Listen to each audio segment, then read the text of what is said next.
J'ai passé ma vie à me battre. Le seul show sur la lutte à la radio à Montréal. J'ai passé ma vie à me battre. Mesdames, messieurs. J'ai passé ma vie à me battre.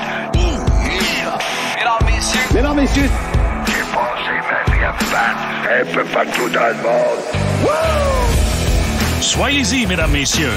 Mesdames, messieurs. Mesdames, messieurs. 60 minutes de lutte J'ai passé ma vie à me battre. avec Marc Blondin. Salut tout le monde, bienvenue au podcast Soyez-y, mesdames, messieurs, sur les ondes de BPM Sport 91.9 Montréal, votre émission sur la lutte, sur tout ce qui se passe dans le monde de la lutte. Mon nom est Handsome Jeff, en compagnie bien évidemment de Mr. Fun International, Top of the World, The Original, Vintage depuis 1958. Self-proclaimed legend et Handsome GF, content de t'avoir maintenant proche de nous. T'es revenu et je voulais te dire que j'ai fait la demande pour faire ajouter ton nom dans les intros parce qu'on dit souvent avec Marc Blondin.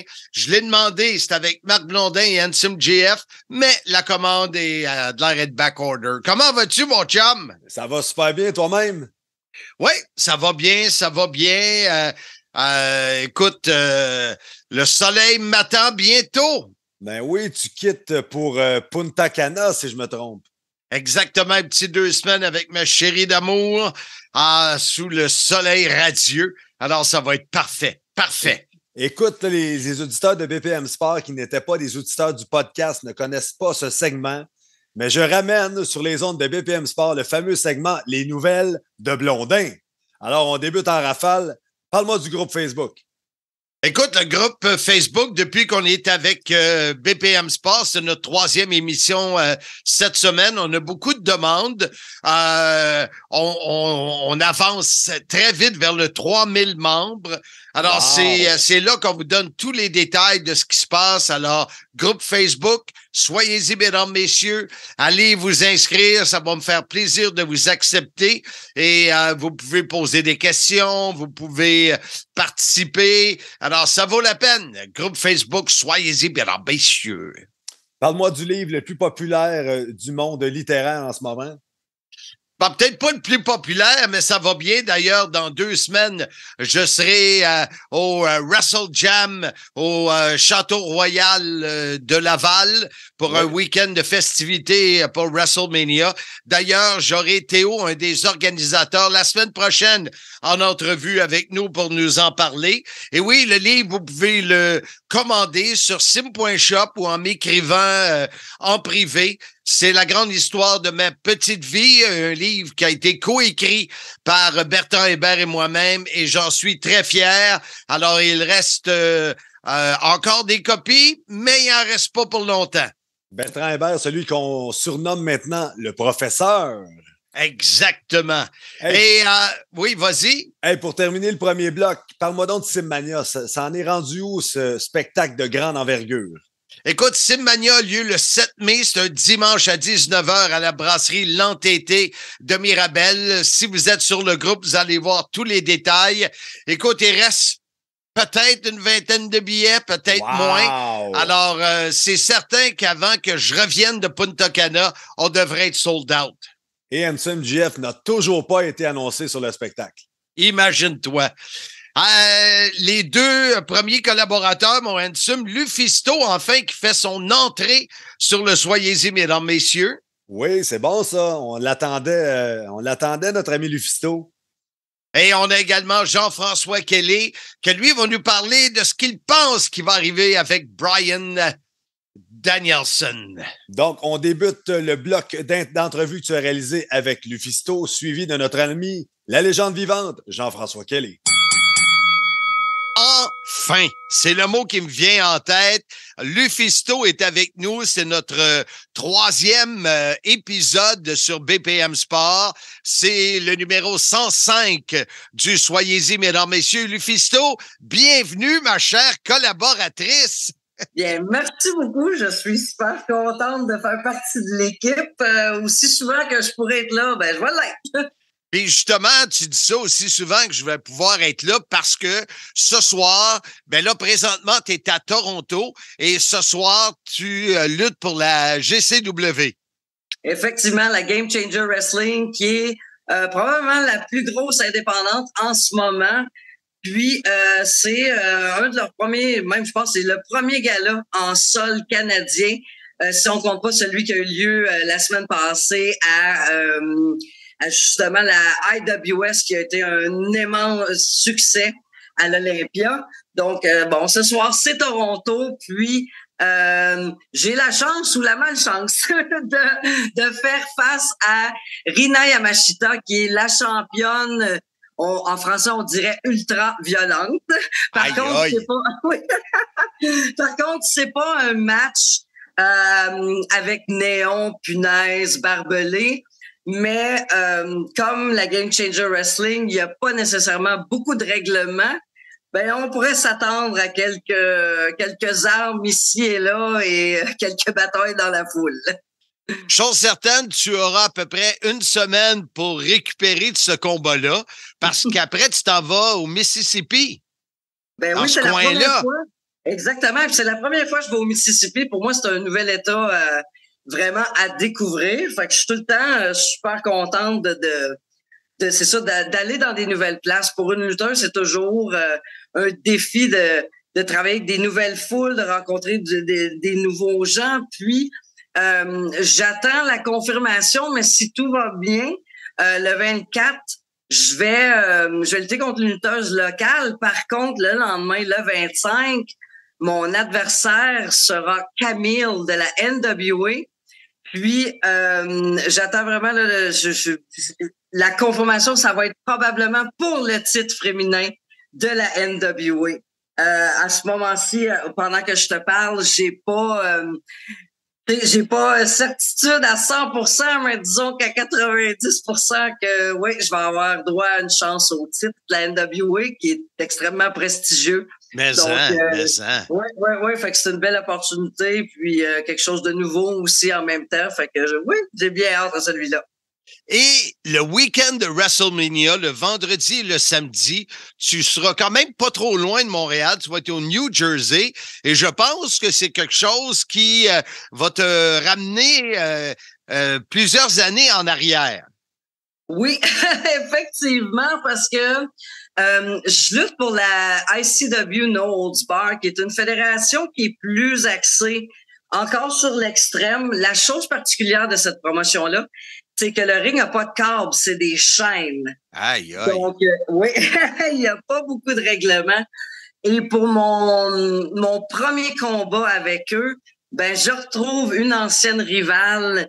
Je l'appelle, moi, en anglais, my bloody sister, parce que c'est Mickey Knuckles, en fait, je vais la nommer avant de poursuivre. Mickey Knuckles et moi, on est reconnus pour être les deux premières femmes vraiment à avoir amené de l'avant la lutte extrême pour ce qui est de la lutte féminine. Et on a lutté ensemble dans le New Jersey en 2012, qui était un match par contre normal, mais pour ce qui est d'un match un peu plus intense, un petit peu plus hardcore, notre dernier match remonte à 2007 et c'était pour la finale de la Reine des Deathmatch que j'avais remporté à l'époque. Donc, on retourne vers ça. Puis, ouais, j'ai bien hâte. Je pense que ça va faire mal puis ça va être un bon combat. Alors, chose certaine, je suis plus le seul qui est international. C'est incroyable comment tu te promènes. Écoute, Lufisto, vraiment content de t'avoir dans l'équipe. On l'a dit, la crème de la crème, je pense qu'on l'a. Et la semaine prochaine, je veux que tu nous amènes du côté de la division féminine de All Elite Wrestling pour nous en parler un peu, parce que t'as été là et tu peux nous en jaser. Fait que ce soir, bonne chance ou merde à Toronto pour la GCW. Merci bien. À la semaine prochaine. On est content de le retrouver, notre chroniqueur, mais surtout mon ami Jean-François Calais, JFK, la légende vivante, pour parler de All Elite Wrestling. Et il y a des gens qui t'arrêtent sur la rue Masson oui, monsieur. Pour te demander où est-ce qu'on peut voir à la télé la All Elite Wrestling. Oui, tout à fait, Marc. Sur la rue Masson, sur les réseaux sociaux. Puis c'est important, comme on le disait, le groupe Soyez-y, mesdames, messieurs, sur Facebook, c'est une place où interagir avec nous, nous poser des questions.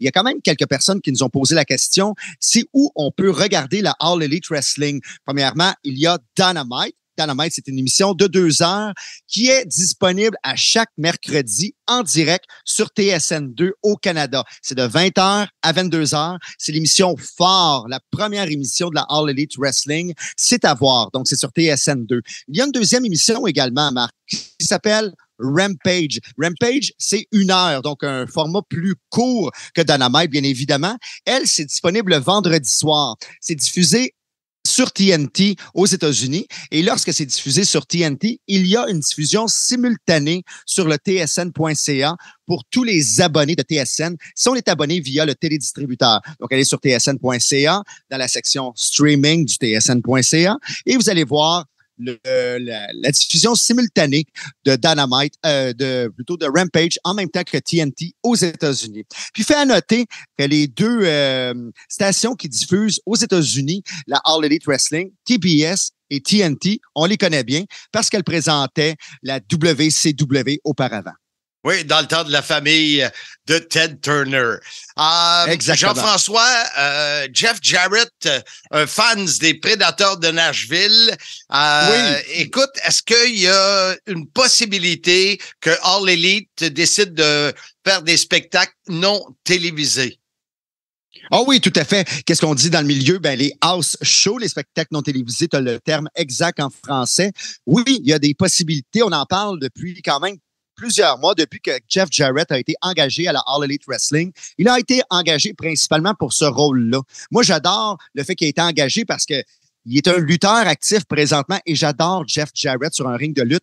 Mais avant tout, il a été engagé pour les house shows, les spectacles non télévisés de la All Elite Wrestling. C'est lui qui est censé coordonner tout ça, donc tous les spectacles non télévisés. Et ça rouvre la porte peut-être pour Montréal. Est-ce qu'on va avoir un événement de la All Elite Wrestling? Est-ce qu'on va avoir Dynamite? Est-ce qu'on va avoir Rampage? Est-ce qu'on va avoir peut-être la nouvelle émission de télévision de la All Elite Wrestling qui est censée naître bientôt ou un house show? Ça ouvre plus de possibilités pour la All Elite Wrestling à Montréal. Puis ça, je le souhaite évidemment. Chose certaine, Jeff Jarrett est sans doute au courant du succès qu'a eu la WWE à Montréal récemment. Écoute, ce que j'aime, c'est que tu m'apportes aussi un point négatif. T'es pas juste amoureux de la All Elite Wrestling, mais t'as des choses que t'aimes moins. Oui, c'est sûr. Donc, on aime. C'est sûr qu'on trouve tout le temps des défauts à chaque chose qu'on aime. C'est naturel. Moi, la seule chose que j'aime le moins à la All Elite Wrestling, c'est le nombre de ceintures de championnat. On s'entend quand j'étais plus jeune, quand j'étais un enfant dans les années 80, début des années 90, il y avait 2 championnats pour moi. C'était ceux de la WWF, le championnat mondial et le championnat intercontinental. Il y avait une sorte de crédibilité pour ces 2 championnats-là et aussi, évidemment, le championnat par équipe. Donc, il y avait 3 championnats crédibles pour moi à la WWF.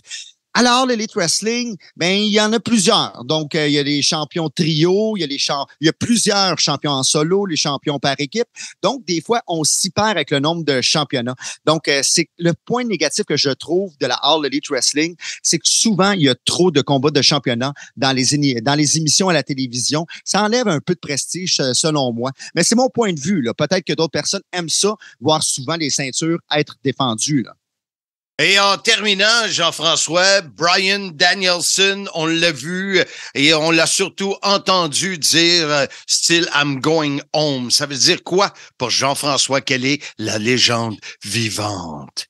Ouais. Ben, Bryan Danielson, écoute, on parle souvent de retraite depuis qu'il a tweeté, depuis qu'il a mis sur les réseaux sociaux cette phrase « I'm going home ».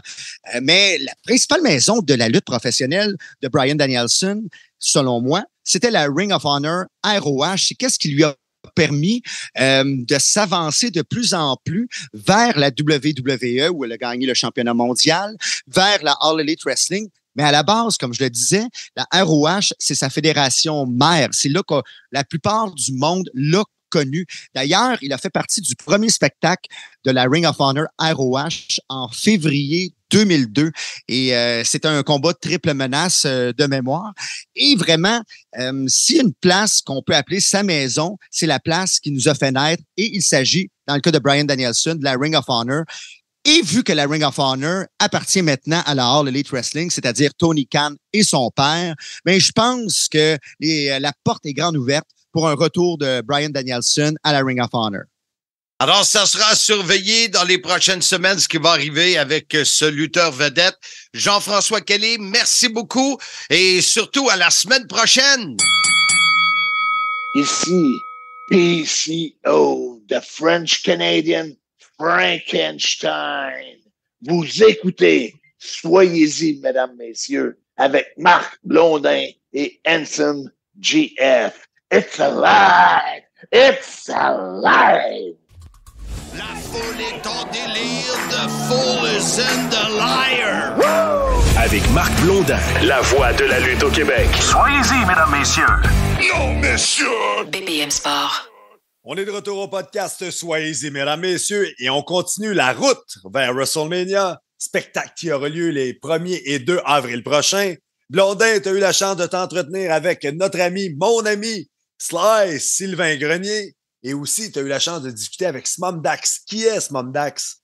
Smom Dax, c'est Sébastien Maltais. C'est quelqu'un qui a déjà travaillé avec nous du côté de la TOW, entre autres sur le site web et tout ça. Il a œuvré également à Granby, s'occuper de la promotion là-bas. Et ceux qui le suivent, ceux qui sont amis avec lui, devraient savoir que c'est un maniaque de Disney. Alors, il a profité d'un voyage pour WrestleMania, pour aller voir également Disney. Et Sylvain Grenier, ben, lui nous parle, ça lui dit quoi à Sly quand je lui mentionne WrestleMania? On est à 2 semaines de WrestleMania 39 et mon invité, Sébastien Maltais, que tout le monde connaît sous le nom de Smom Dax. Sébastien, très content de te reparler après un certain bout de temps où on était comme un peu débranchés un de l'autre. Oui, débranché de la lutte dans mon cas. Fait que c'est sûr que Marc, je te croise surtout dans le domaine de la lutte. Fait que je te vois plus souvent là. Écoute, je voulais te parler parce que tu es un des membres du groupe Facebook Soyez-y, mesdames, messieurs. Tu as été à WrestleMania 28 qui avait lieu à Miami. Puis je voulais que tu nous parles de ton expérience. Qu'est-ce que tu te souviens? Qu'est-ce qui te vient en tête en premier? Oh mon Dieu, c'était tout le pas le stress, mais l'espèce d'anticipation qu'on va enfin mettre les pieds dans un événement WrestleMania. En tout cas, moi, c'était la première fois. Là, j'imagine qu'il y en a plusieurs qui c'était pas la première fois là-bas, mais moi, c'était la première fois. Et puis de savoir qu'après moi, le premier WrestleMania que j'ai vu, c'était, je pense, celui de Hogan contre Warrior. C'est WrestleMania 7, c'est tout ça, quelque chose comme ça. Ça se peut bien. Je suis pas historien, je me souviens jamais de ça. Ouais. Pas bon dans les chiffres, moi non plus. Mais tu sais, ça faisait quand même longtemps. Puis là, on parle de WrestleMania 28, ça veut dire une vingtaine d'années avant de pouvoir dire que, hey, je suis allé à WrestleMania. Fait que c'est quand même quelque chose de très, très gros émotionnellement, si on veut dire. Ouais. Avec qui t'étais? Je suis allé avec mon chum Carole. Puis je suis allé avec 2 lutteurs de la GEW qui étaient Brad Hackers et David Knox, David et Dave, que je salue d'ailleurs en passant. Ils sont sûrement à l'écoute, on les salue. Écoute, Smom, tantôt tu m'as parlé des palmiers avant qu'on enregistre. C'est quoi l'affaire des palmiers? C'est que, dans le fond, le stage avait une grosse structure de métal pour tout l'éclairage puis les écrans.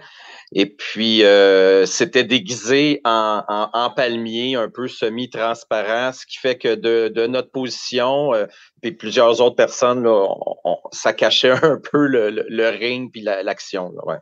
Est-ce que ça l'a enlevé du punch à ton événement? J'imagine que oui. Au début, oui. On le voyait et puis on se disait, ah non, on va manquer des bouts, mais tu sais, à la longue, on finit par les oublier complètement, un peu comme quand il y a des caméramans, puis il y a un arbitre, puis il y a des photographes partout, il y a vraiment beaucoup de monde autour d'un ring. On finit par les oublier, puis on se concentre, on focus vraiment sur l'action.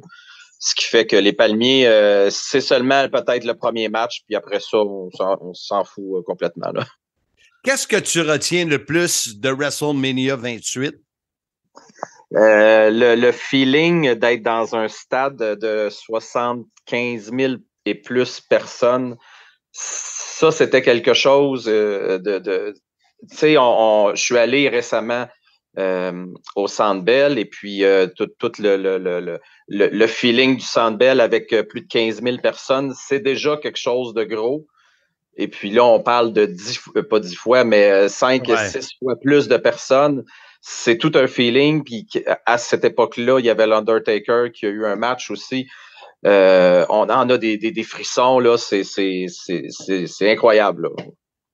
Ceux qui te connaissent, ils savent que tu tripes Disney à côté. Est-ce que tu en as profité de ce voyage-là pour aller voir Disney? Oui. Puis on est allé à Hollywood Studios à cette époque-là. Si je me souviens bien, je pense qu'on a fait juste un des parcs parce qu'on manque de temps. Puis on est là surtout pour tout ce qui entoure la lutte. Mais oui, on est allé à Disney, c'est certain. C'était une occasion unique aussi pour les boys de pouvoir y aller parce que moi, je suis allé souvent, mais eux, c'était la première fois. Donc, c'est sûr qu'on n'a pas manqué ça. On est aussi allé à Medieval Times. Le show de chevalier, là, souper spectacle, ça aussi, c'était super. On est allé à Miami, c'est sûr qu'on est allé sur Lincoln Road, sur le bord de la plage. On en a profité. On avait quand même une semaine. Fait que c'est ça, il fallait pas passer à côté, non. Donc, ça a été une belle expérience pour toi. Ah oui, c'est sûr. Puis je regardais, avant l'entrevue, les photos parce que j'ai beaucoup. Je suis un gars qui prend des photos puis des vidéos, puis je regardais ça, puis j'ai plein de bons souvenirs là, qui reviennent là, de ça. Là. Smomdak, Sébastien Maltais, merci beaucoup d'avoir été avec nous sur le Soyez-y, mesdames, messieurs. Et bon WrestleMania si tu l'écoutes dans 2 semaines. Yeah, merci Marc. On est content de lui parler. Il est tout bronzé du soleil de la Floride. Arrête, je suis même pas bronzé. Ah, OK, ben enlève le filtre devant ta caméra. C'est la haute pression, c'est la haute pression. Sylvain Grenier, 4 fois champion à la WWE. Écoute, on voulait à tout prix te parler. On est à quelques semaines de WrestleMania. Quand tu entends parler de ce mot-là, pour tout amateur de lutte, pour tout lutteur, ça te fait penser à quoi? C'est drôle parce que j'ai participé à plusieurs, mais quand je pense WrestleMania, je pense Hulk Hogan, Géant Ferré, Ultimate Warrior. Je pense à ces main events-là. Donc, pour toi, WrestleMania, ça sonne plus à l'amateur en lutte en toi que le performer. C'est bizarre, hein? Ouais. Ben oui. Ouais. Oui. C'est bizarre parce que je sais pas si c'est comme ça. Puis on vient de vivre un moment extraordinaire dans la lutte à Montréal avec le Elimination Chamber. C'est drôle, j'ai fait une entrevue avec notre ami Pat Laprade après, puis j'ai regardé le main event avec Sami, je pense 2-3 fois parce que j'ai vécu des moments comme ça au Centre Bell.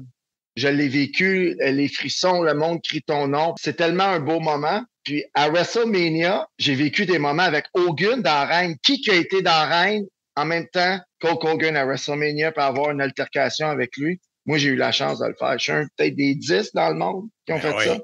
Hyper privilégié. Vraiment chanceux. Puis, c'est avec le recul que tu réussis d'apprécier les moments. C'est quand tu en reparles comme des émissions comme aujourd'hui que tu repenses, OK, là, je suis rendu à 46 ans presque, que je pense à ces moments-là, il y a 15 ans, il y a 20 ans. C'est là que tu as des frissons, c'est quand tu y repenses. Mais quand tu es vie, another day at the job. C'est une autre journée au travail. Ah oui, c'est comme ça. Tu vois, on a eu Raymond Rougeau qui nous a parlé la semaine passée. Puis lui, il disait que quand il avait été, lui, c'était WrestleMania 3 qui était. Puis il dit, je suis monté en haut des gradins pour prendre, tu sais. Puis toi, quand tu étais rendu là dans ton temps, c'était plus. Rappelle-toi, Raymond, quel âge qu'il avait WrestleMania 3. Il avait pas 24 ans. Non. Il avait probablement 34 puis 35, sinon. il était déjà, ça faisait déjà 20 ans ou 15 ans qu'il luttait. Il était mature, était en contrôle de la situation. Fait qu'il était capable de...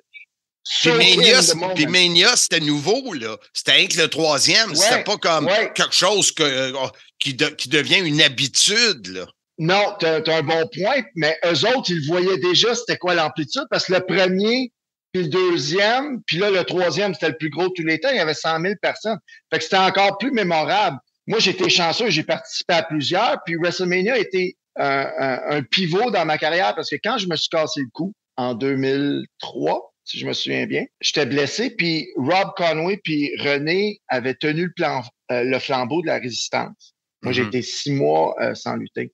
Puis j'avais appelé JR pour dire, JR, j'aimerais ça aller voir WrestleMania 20 à New York. J'étais encore un fan de lutte. Mais moi, j'étais à l'entraînement, j'étais en thérapie pour refaire les muscles de mon corps, pour lutter, me remettre en ring shape. Puis on avait des shows ce week-end-là avec OVW, puis on avait des entraînements. Fait que c'était difficile, normalement, de laisser aller un gars qui est en réhabilitation. On disait, non, tu t'entraînes pas, tu t'en vas un show de lutte.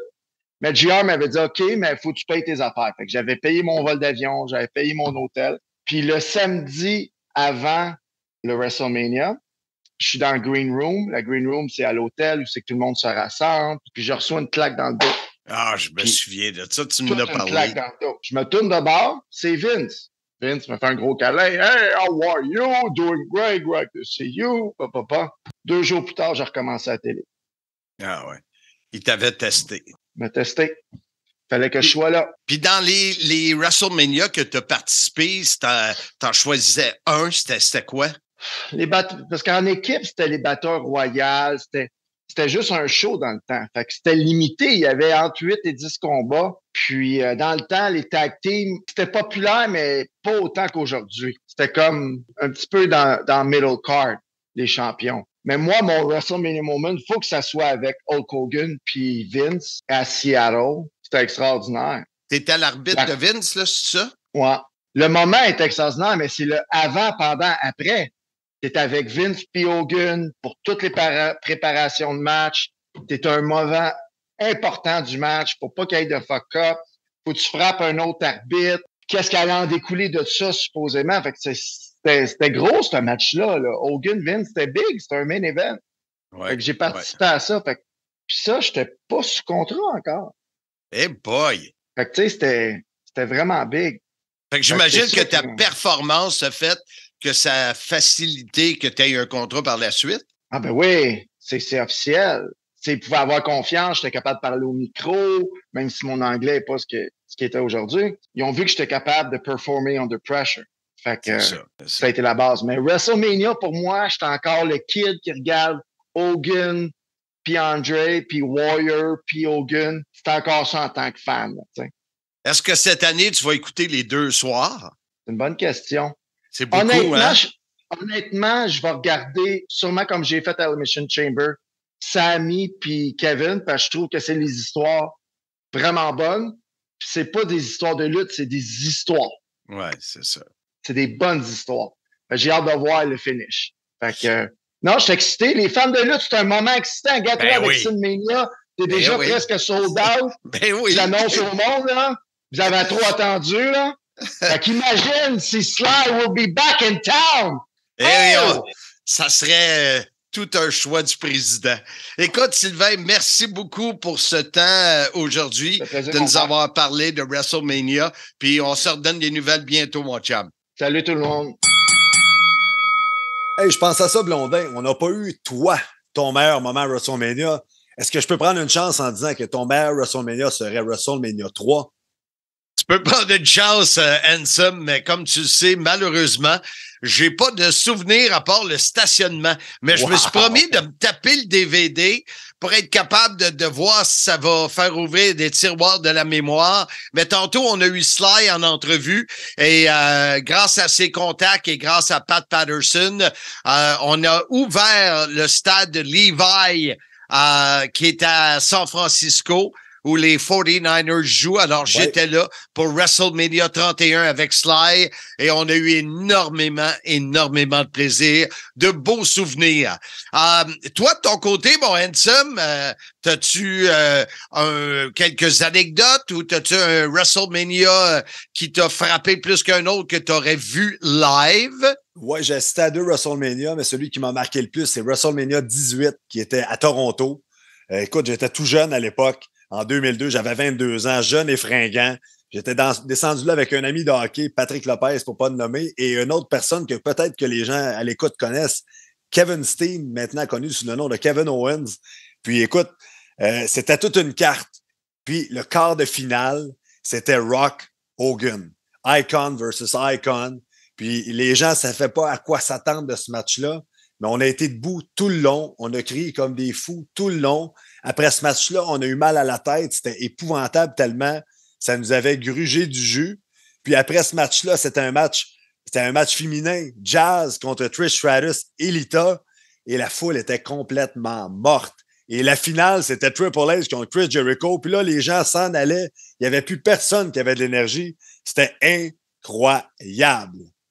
Alors, si tu veux, on va continuer sur WrestleMania avec le professeur Bertrand Hébert. Alors, il est avec nous pour continuer une deuxième chronique sur les origines de WrestleMania. Tu voulais, Bert, d'abord, salut, ça va bien? Oui, ça va bien. Merci encore de ma présence à ton émission. Faut que je reste quand même poli face au professeur. On voulait parler du main event de WrestleMania 1 et de ses retombées par la suite.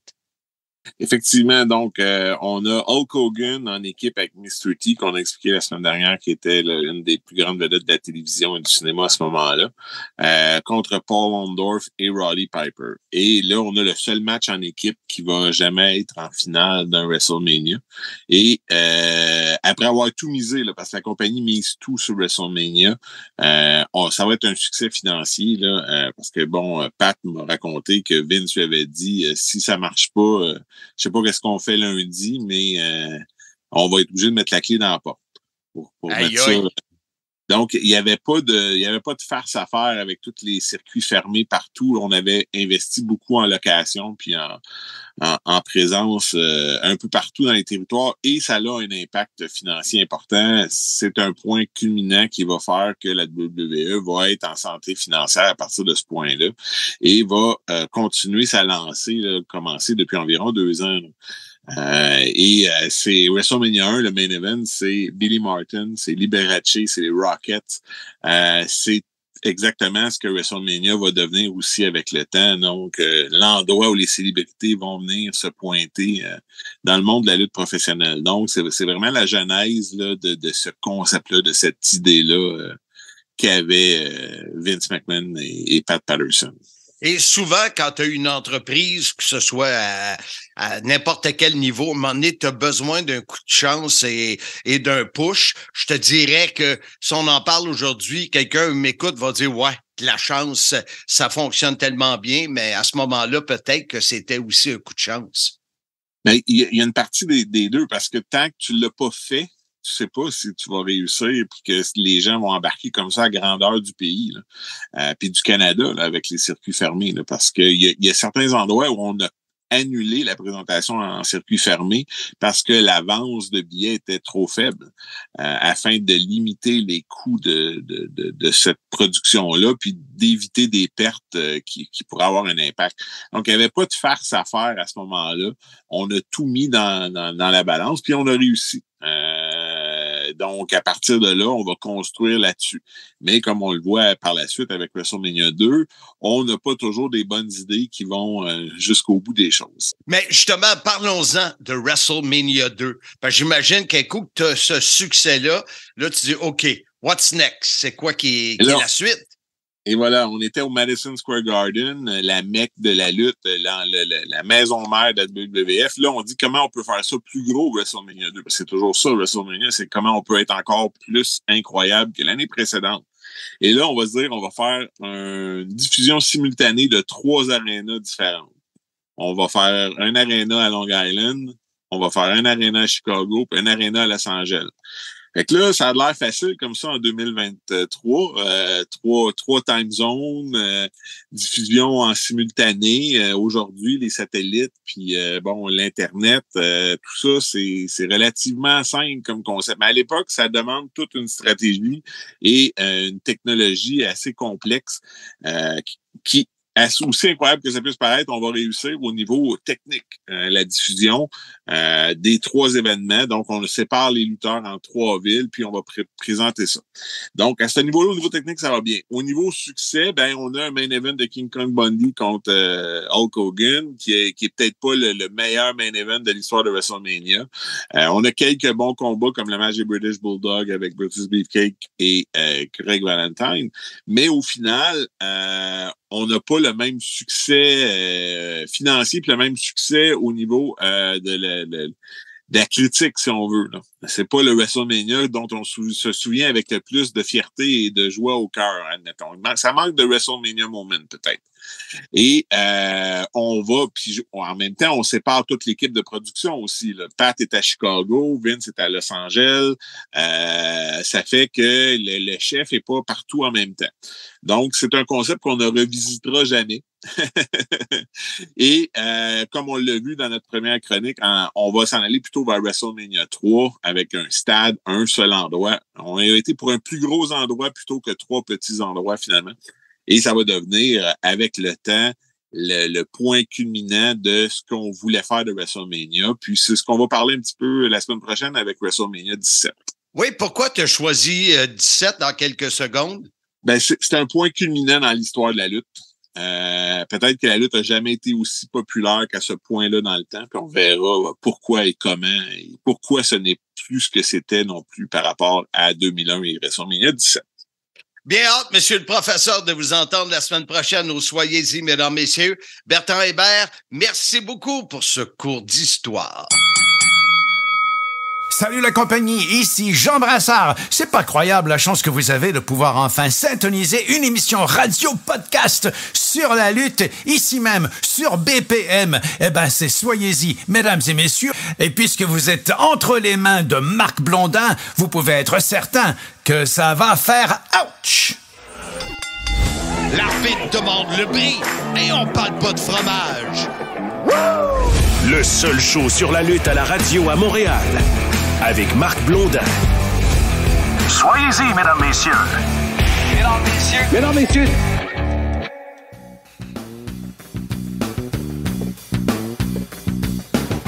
Soyez-y, mesdames, messieurs, la grande histoire de ma petite vie, l'histoire de Marc Blondin, disponible au sim.shop. Procurez-vous votre copie dédicacée. Bonjour amateurs de lutte, ici Raymond Rougeau. Vous écoutez Soyez-y, mesdames, messieurs, sur le réseau BPM Sport. On est de retour sur le podcast Soyez-y, mesdames, messieurs. Handsome JF, mon co-animateur et mon chroniqueur sur Impact, est avec moi. Et on est à 2 semaines de WrestleMania 39. On le sait, la semaine dernière, on disait qu'on était à 2 semaines de l'événement. Ouais, mais on est excités, c'est ça, on est excités. On a tellement hâte que ça arrive. Et je vous invite à aller sur le groupe Facebook Soyez-y, mesdames, messieurs, et nous dire, vous allez faire quoi comme party? Est-ce que vous allez être avec vos chums dans le sous-sol ou si vous allez venir nous retrouver à Wrestle Jam au Château Royal à Laval? Écoutez, c'est 30$ pour les 2 soirs. Il y a band, il y a de la lutte, il y a les écrans géants, de la bouffe, tout ça. Mais là, on continue. On a 2 invités, mon cher Handsome. Ouais, on débute avec Pat Laprade, le spécialiste, l'historien qui va nous parler de WWE. Ça va être suivi de notre ami Drenuk qui va nous parler de tout ce qui se passe sur la scène indépendante au Québec. La chronique WWE de Pat Laprade, une présentation de Heroes Sports Marketing, l'agence par excellence des légendes sportives. On est content de l'accueillir, Pat Laprade, dans des semaines de fou pour lui. C'est incroyable. Salut, mon ami Pat, comment vas-tu? Ça va très bien, oui. La route vers WrestleMania est toujours plus occupée que d'autres moments dans l'année. J'imagine, hein, surtout que les gens t'associent beaucoup à la WWE. Alors, ça fait que tu es sollicité de toutes parts et tu t'en sors toujours bien. C'est vraiment, vraiment le fun. Écoute, on a des nouvelles, justement, parlant de WrestleMania 39, un des événements courus et le Temple de la Renommée, le Hall of Fame, et tu as des nouvelles là-dessus. Oui, absolument. Ben, la WWE, cette année, a tardé avant de nous annoncer ses premiers membres intronisés, au point que les gens se demandaient s'il y avait toujours une cérémonie du Temple de la Renommée cette année. Ça va être, on le sait, la première depuis le départ de Vince McMahon de la WWE, en tout cas dans son poste qu'il occupait l'an dernier. Et on nous a finalement annoncé 2 nouveaux membres. Vendredi dernier, on a annoncé tout d'abord Rey Mysterio. Et Rey Mysterio, Marc, c'est un peu particulier parce que c'est le premier à être intronisé alors qu'il est encore actif au sein de la compagnie. Il y en avait d'autres qui avaient été intronisés à certains moments où ils ont peut-être pas pris leur retraite tout de suite après. Hulk Hogan, entre autres, était revenu. Il avait lutté à quelques reprises, des trucs comme ça. Edge est revenu une dizaine d'années plus tard, mais un lutteur, Rey Mysterio, a lutté a fait 49 matchs en 2022. C'est pas rien. Quand même. C'est quand même. C'est quand même être actif là, encore. Donc, ça, c'est le premier. Le deuxième, c'est, on a annoncé ça en fait cette semaine, Great Muta. Qui va être intronisé. C'est Ric Flair qui en a fait l'annonce. Donc, Great Muta, un lutteur japonais qu'on connaît également sous le nom de Kiji Muto. Et justement, lui vient de prendre sa retraite. On avait permis à un lutteur de la WWE, Shinsuke Nakamura, d'aller lutter contre lui au Japon au jour de l'an. Et puis, évidemment, il y a eu une grande rivalité. Tu l'as connu, toi, à l'époque de la WCW, Marc. Exact. Sa rivalité avec Sting, entre autres, ces combats qui avaient vraiment bien marché. Donc, on aime ça des fois honorer des gars qui n'ont pas vraiment travaillé pour la compagnie, mais qui ont toujours passé proche d'eux ou des trucs comme ça. Donc, Muta et Mysterio, mais j'avoue que le choix de Mysterio me laisse un peu perplexe. Tu vois, moi, j'ai une photo avec Mysterio, ce qu'on appelle aujourd'hui un selfie, mais qui n'était pas un dans le temps. Puis, il n'y a pas de masque, imagine-toi, dans le temps de la WCW. À la fin, à la WCW, effectivement, on lui avait retiré son masque. Il l'a remis lorsqu'il a été engagé avec la WWE, puis il n'a plus jamais enlevé depuis. Mais je trouve ça spécial d'annoncer, d'introniser quelqu'un qui est encore actif. Maintenant, tu veux nous parler d'un autre combat ajouté à WrestleMania 39. Oui, exactement. Ben, en fait, Edge et Finn Balor ont été confirmés. On s'en doutait que c'était pour être à WrestleMania, mais ça a été confirmé dans un Hell in a Cell. Et ça, c'est quand même là un gros match. La dernière fois qu'on a eu ça à WrestleMania, Marc, c'est WrestleMania 32 à Dallas. Un combat entre l'Undertaker, évidemment, qui a aidé à la popularité de ce type de match-là. On se souviendra son match avec Mick Foley. Il avait affronté Shane McMahon à ce moment-là, à WrestleMania 32, qui date déjà là, c'était 2016. Donc, on a également là passé proche de nous dire que Finn Balor peut-être pourrait revenir en démon, qui est un personnage qu'il a eu au début de son aventure avec la WWE, donc ça reste à voir. Balor a quand même mentionné là, le démon dans sa promo. Je ne sais pas si on va le faire revenir de la sorte, mais juste avoir un match Hell in a Cell à WrestleMania, c'est gros, donc ça ajoute encore plus au spectacle. J'avais hâte de te parler de ça, les paris légalisés par la WWE. Ça m'intrigue. Oui, parce que les gens se disent, ben voyons, on ne peut pas parier sur de la lutte. C'est arrangé, c'est scripté.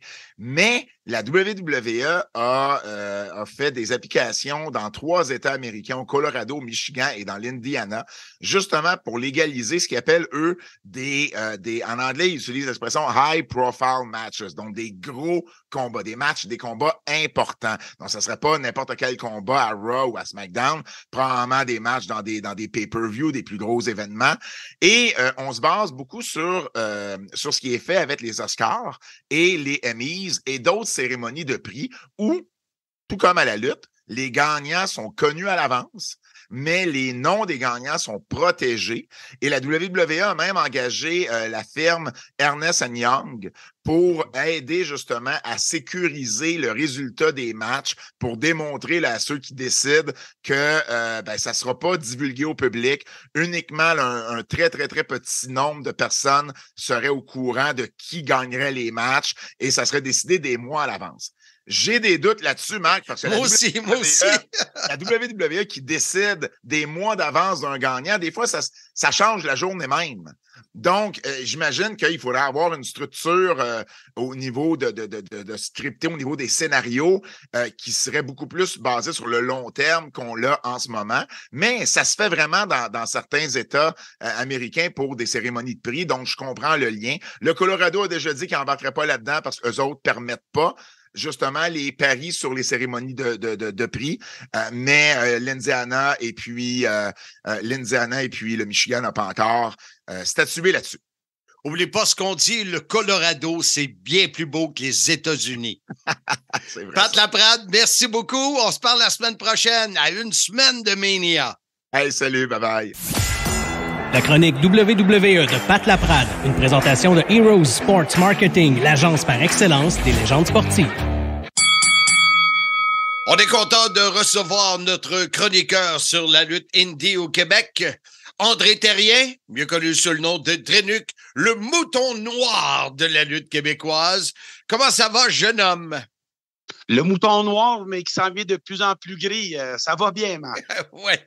Dis-moi, André, on est à 2 semaines de WrestleMania. Est-ce qu'il y a de l'effervescence dans les événements de lutte au Québec? Ben, comme toujours, ça s'annonce toujours comme un week-end très chargé. Ça commence le 24 mars avec Attitude Wrestling Entertainment à Chicoutimi-Nord, la AWE, qui est comme une division de la NSPW qui s'appelle NSPW Saguenay. Eux autres présentent toujours des spectacles le vendredi à 21h, où les billets d'admission générale sont 10 et la première rangée VIP 15 $. Puis pour le 24 mars, mais on prévoit un combat d'échelle pour le championnat AWE entre Matt Angel et Degenerate. C'est quand même spécial, 21h, hein? Effectivement, c'est des shows en soirée un peu spécial. Là. Je veux dire, on va dire la populace, les spectateurs c'est plus des adultes que des enfants, mais souvent la AWE vont faire aussi des événements le samedi où la 2 semaines, ils ont attiré plus de 600 spectateurs à Saguenay Invasion. Ben oui. OK, à part ça, il y a quoi ce week-end-là? Un gros samedi avec la présentation En Action pour la cause avec Rebel Shot et Action Autisme au 9001 Boulevard Parkway à Ville d'Anjou. 20 $ la prévente, dépêchez-vous, sinon c'est 25 à la porte. Une carte pas mal chargée où tous les profits vont aller à l'organisme Action Autisme. Il y a un Open Challenge avec Mitch Thompson. Il y a une Battle Royale où le gagnant va affronter le champion national Shane Hawk. Il y a un combat féminin entre Sally et Marie-Lee Rose, puis il y a plus que 4 autres combats. Wow! Est-ce que tu as autre chose? C'est pas mal ça. Il y a aussi à l'Épiphanie où la Best Entertainment Wrestling présente leur premier gala au Québec, parce que c'est une fédération qui a commencé en Saskatchewan. Donc, il y a les premiers championnats qui vont y disputer le championnat poids lourd entre James Saint et le Big Black Beast Carl Jepson. Tandis du côté féminin, ça sera entre Mélanie Havoc et Danny Léo. À l'Épiphanie, c'est quand même spécial parce que c'est pas gros, l'Épiphanie. Non, mais le centre communautaire Guy Melançon, il l'est. Bon, c'est bon. Et on rappelle, avais-tu autre chose, André? Effectivement, juste pour finir, puis le dimanche, il y a 2 autres événements. Wow. Il y a la BCW en coopérant avec la Maison des Jeunes de l'Île Perrot qui présente le gala Les Bourgeons contre-attaque parce qu'on débute le printemps. Donc, c'est un gala en après-midi où les profits iront tous à la Maison des Jeunes de l'Île Perrot. Ça débute à 14h à l'école secondaire de Pincourt. Donc, une carte pas mal chargée, donc qui sera pour toute la famille et les enfants. Puis, pour terminer, mais ça va être dimanche soir où Battle War présente leur 11e anniversaire au Foufoune électrique. C'est 20 $ à la porte. Ça débute à 20h. Il y a 3 combats d'envergure avec Sexy Eddie contre Box Belmore. Le championnat par équipe, les VIP seront contre Jason et Kevin Gray. Puis il y aura Benjamin Toll contre le Diamant Zach Patterson. Ben, écoute, un gros merci, André. On te souhaite une bonne semaine et on se reparle la semaine prochaine. Yes, à la prochaine. Bye-bye. On est de retour au podcast. Soyez-y, mesdames, messieurs. Habituellement, à ce moment-ci du podcast, je vous parle d'Impact Wrestling. J'ai pas de nouvelles fraîches par rapport à Impact Wrestling, mis à part que le match annoncé pour Rebellion le 16 avril prochain sera entre Josh Alexander, le champion, et Steve Maclin. Mais il y a des belles histoires qui se dessinent. J'en parle un peu, là. J'en ai parlé la semaine dernière. PCO contre Eddie Edwards. Ça va être un match assez exceptionnel qui n'a pas été annoncé encore. On a aussi Bully Ray avec Mickie James, qui est dans une histoire avec Masha Slamovich. Ça va être intéressant aussi. Mais parlant d'Impact Rebellion à Toronto, Blondin, parle-nous donc de la promo qu'on a pour les auditeurs.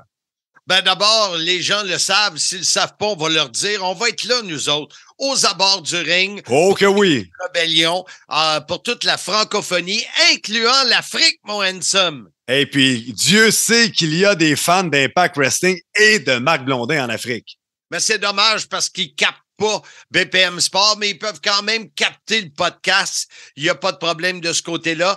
Et on a un T-shirt qu'on va apporter là-bas. Ben, plusieurs T-shirts.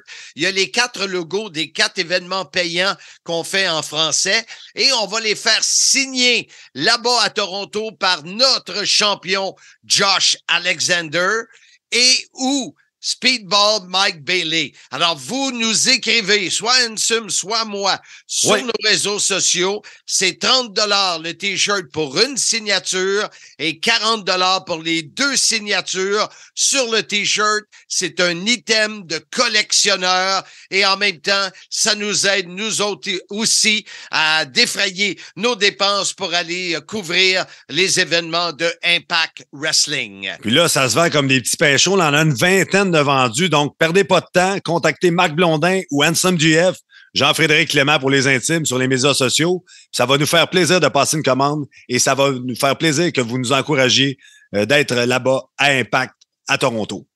La semaine prochaine, Ansem Lufisto sera de retour et elle va nous amener dans les coulisses de All Elite Wrestling, la division féminine. Elle a eu la chance d'y aller, elle a vu des choses et elle nous en parle la semaine prochaine. On a également un de tes amis, Philippe Leclerc, qui lui va nous parler d'un de ses voyages qu'il a fait pour WrestleMania.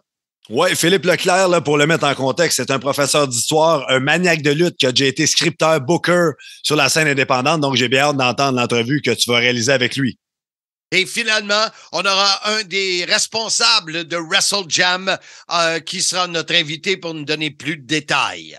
Donc, comment on termine ça, Blondin, un podcast aussi rempli d'activités et d'émotions? Toujours de la même façon, en disant « Soyez-y, mesdames, messieurs! »